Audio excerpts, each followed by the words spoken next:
আসসালামু আলাইকুম, সবাই কেমন আছে? আজকে ভালো আছে, আমিও খুব ভালো আছি। তো শরীরটা একটু সুস্থ হওয়ার পরে একদম ভালো লাগছিল না, তো সেই কারণেতে মন ভালো করতে আমরা গেলাম সালাডেতে।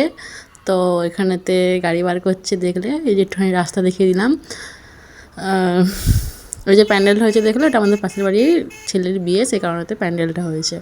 তো এখানেতে দেখিয়ে দিলাম রাস্তা দিয়ে আমরা সারাটাই যাচ্ছি, দিয়ে তোমাদেরকে দেখাচ্ছি যে মাঠে ঠিক কতটা পানি জমেছে, মানে এতটা বৃষ্টি হয়েছে।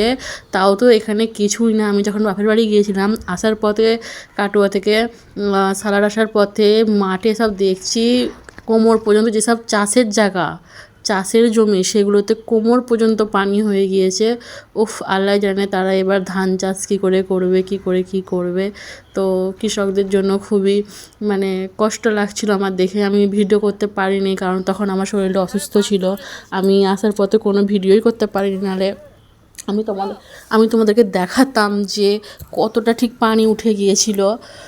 সেই তুলনা আমাদের তো সালাডের দিকে বলবো অনেকটাই কম আছে। আমাদের দিকেও মানে এগুলো সব দেখতে পাচ্ছ, এগুলো সব হচ্ছে চাষের জায়গা, এগুলো সব পানিতে ভরে গেছে। তবু না হলে 1 হাঁটুর ওপরে সব পানি হবে। তবু মানে কাটোয়ার পরে যে নবগ্রাম আছে, কাকুরহাটি আছে, তারপরে তোমার ঝমাটপুর, ওগুলোর তুলনায় আমি তো বলবো আমাদের এখানে অনেকটাই পানি কম আছে। ওগুলো তো 1 কোমরেরও বেশি হয়ে যাবে। মানে যেগুলো চাষের জায়গা আমি দেখলাম, সেগুলোতে মানে কি গোসল করা যাবে, পুকুরের মতো হয়ে গিয়েছে। এই দেখো, এখানে ভালো করে দেখাচ্ছিলাম, এখানটা কোনটা আমাদের খাল গিয়েছে আর কোনটা মাঠের পানি বোঝাই যাবে না। ওই দেখতে পেলো ওটা পুরো ওখানে একটা ছোটো খাল আছে। এর আগেও যারা ভিডিও দেখো তারা দেখেছো নিশ্চয়ই, ওটা একটা খাল আছে।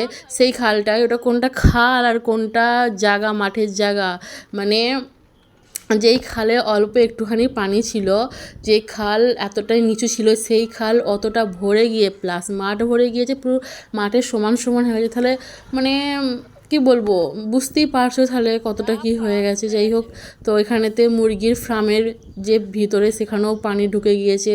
এদেরও মুরগির চাষ করা বন্ধ হয়ে গেছে, কারণ পুরো ফার্মের ভিতরে পুরো পানি একদম ভরে গিয়েছে। তো বাচ্চারাদেরও খুব কষ্ট হচ্ছে, তো দেখেও খুব কষ্ট লাগছে। মানে চাষি ভাইদেরকেও কী করে যে এবারে ওরা এতটা বন্যা হয়েছে, আমরা নিজেরাও জানি না এবছরে কেন এত বন্যা হয়েছে। যাই হোক, তো খারাপ তো লাগলোই, তবুও আল্লাহর কাছে দোয়া করি যেন খুব তাড়াতাড়ি যেন সব কিছু নর্মাল হয়ে যাক।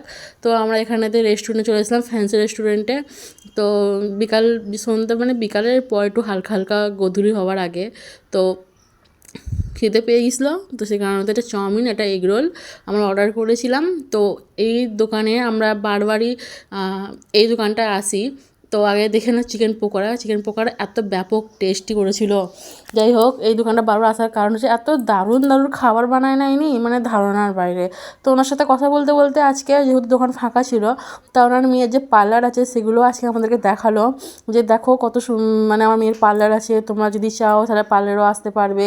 দেখতেই পাচ্ছ পার্লারটা সত্যি খুব সুন্দর, একটা মেয়ে বানিয়েছে, আর কতগুলো অ্যাওয়ার্ড পেয়েছে খালি দেখো ভালো ভালো জায়গা থেকে। তো মেয়েটা সত্যি খুব ভালো, আর তার চার্জেসগুলো খুবই কম। মানে আমি দেখেই জাস্ট অবাক হয়ে গিয়েছি যে এত ভালো একটা মানে পার্লার, তার উপর দিয়ে এত একটা গ্রামের দিকে, তার উপর দিয়ে চার্জেসও কম, বড় পার্লারটা, প্লাস ওর যে কোনো জিনিসটা মানে চার্জেস খুবই কম। তো আমার দেখে খুব ভালো লাগলো। আমি যেহেতু রেস্টুরেন্ট আছে, কথা বলা হলো দোকানদারটার সাথে, রেস্টুরেন্টের ওনারের সাথে।